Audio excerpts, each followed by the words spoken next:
ಇದೇ ಡಾಂಬರ್ ರೋಡು ಊರಿಗೆ ಅಟ್ಯಾಚ್ ಆಗಿದೆ ಜಾಗ. ಅಂದರೆ ಡಾಂಬರ್ ರೋಡಿಂದ ನಿಮಗೆ ರಸ್ತೆ ಬರುತ್ತೆ, ಒಂದು 25 ಅಡಿ 30 ಅಡಿ ರಸ್ತೆ ಬರುತ್ತೆ, ಒಳಗಡೆಗೆ ಹೋಗ್ಬೇಕು. ಅಂದರೆ ಇದೇ ಜಾಗ, ಬಟ್ ಆದರೆ ಸೈಟು ಕೊಟ್ಬಿಟ್ಟಿದ್ದಾರೆ ಈ ಕಡೆಗೆ.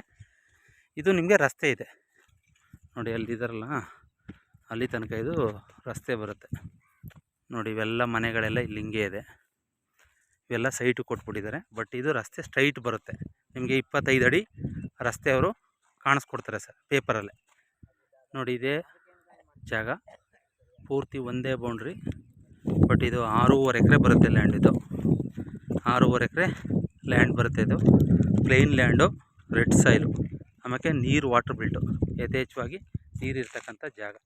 ಆಮೇಲೆ ಊರ ಪಕ್ಕದಲ್ಲೇ ಜಮೀನು ಯಾರು ನೋಡ್ತಾ ಇದ್ದೀರಾ ಅವ್ರಿಗೆ ಸೂಟೇಬಲ್ ಜಾಗ ನೋಡಿ. ಪಕ್ಕದಲ್ಲೆಲ್ಲ ತೋಟಗಳೆಲ್ಲ ಇದೆ, ಅಟ್ಯಾಚ್ ಆಗಿದೆ. ಜನರಲ್ ಕ್ಯಾಟಗಿರಿ 6.5 ಎಕರೆ ಸೂಪರ್ ಜಾಗ ನೋಡಿ. ಈ ಪಕ್ಕದಲ್ಲೆಲ್ಲ ಒಳ್ಳೆ ಬಾಳೆ ಬೆಳೆದಿದ್ದಾರೆ, ಪಂಪ್ಸೆಟ್ ಇದೆ, ಬಾಳೆ ಎಲ್ಲ ಬೆಳೆದಿದ್ದಾರೆ. ಊರಿಗೆ ಅಟ್ಯಾಚ್ ಆಗಿದೆ. ಅಂದರೆ ನಿಮಗೆ ಡಾಂಬರ್ ರೋಡ್ಗೆ ರಸ್ತೆನೇ ಬರುತ್ತೆ. ಜನರಲ್ ಕ್ಯಾಟಗಿರಿ, ಕೆಂಪು ಮಣ್ಣು ಸರ್, ರೆಡ್ ಸಾಯಿಲು, ಸೂಪರಾಗಿದೆ. 6.5 ಎಕರೆ ಯಾರು ನೋಡ್ತಾ ಇದ್ದೀರಾ, ಊರು ಮುಂದೆ ಜಾಗ. ನಂಜನಗೂಡು ರಿಜಿಸ್ಟ್ರೇಷನ್ ಬೇಕು ಅನ್ನೋರಿಗೆ ಸೂಟೇಬಲ್ ಜಾಗ ಸರ್, ಸೂಪರ್ ಜಾಗ ಬರುತ್ತೆ, ಒಳ್ಳೆ ಜಾಗ, ಊರು ಮುಂದೆ ಪಕ್ಕದ ಜಾಗ. ಜನರಲ್ ಕ್ಯಾಟಗಿರಿ, ಡೈರೆಕ್ಟು ರಿಜಿಸ್ಟ್ರೇಷನ್ಗೆ ಹೋಗ್ಬೇಕಾಗುತ್ತೆ. ಸೂಪರಾಗಿದೆ ಸರ್, ಲ್ಯಾಂಡ್ ಮಾತ್ರ ಒಳ್ಳೆ ಅದ್ಧೂರಿಯಾಗಿದೆ ನೋಡಿ. ಹೆಂಗಿದೆ, ಕೆಂಪು ಮಣ್ಣು, ರೆಡ್ ಸಾಯಿಲು, ಒಂದೇ ಬೌಂಡ್ರಿ ಸರ್ ಇದು ಜಾಗ. ಇದು ಒಳ್ಳೆ ವಾಟರ್ ಬೆಲ್ಟು, ನೀರು ನಿಮಗೆ ಒಂದು 100-150 ಅಡಿ 200 ಅಡಿಗೆ ನೀರು ಬರುತ್ತೆ. ಪವರ್ ಲೈನ್ ಈ ಕಡೆ ಪಕ್ಕದಲ್ಲಿದೆ.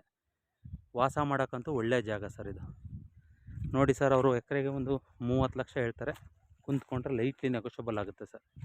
ರೆಡ್ ಸಾಯಿಲು ಎಕರೆಗೆ 30 ಲಕ್ಷ ಹೇಳ್ತಾರೆ, ಕುಂತ್ಕೊಂಡ್ರೆ ವ್ಯಾಪಾರದಲ್ಲಿ ಹೆಚ್ಚು ಕಮ್ಮಿ ಮಾಡಿಕೊಡ್ತೀನಿ ಸರ್. ಜನರಲ್ ಕ್ಯಾಟಗಿರಿ, ಒಂದು ಅರ್ಧ ಎಕರೆ ಕಲ್ಲಿದೆ, ಒಟ್ಟಿನಲ್ಲಿ ಬ್ಲ್ಯಾಕ್ ಸಾಯಿಲ್ ಬರುತ್ತೆ ಕಲ್ಲು. ಇನ್ನು ಉಳಿಕೆದೆಲ್ಲ ಜಮೀನು ಒಂದೇ ಮಟ್ಟಕ್ಕಿದೆ, ಸೂಪರಾಗಿದೆ ಜಾಗ.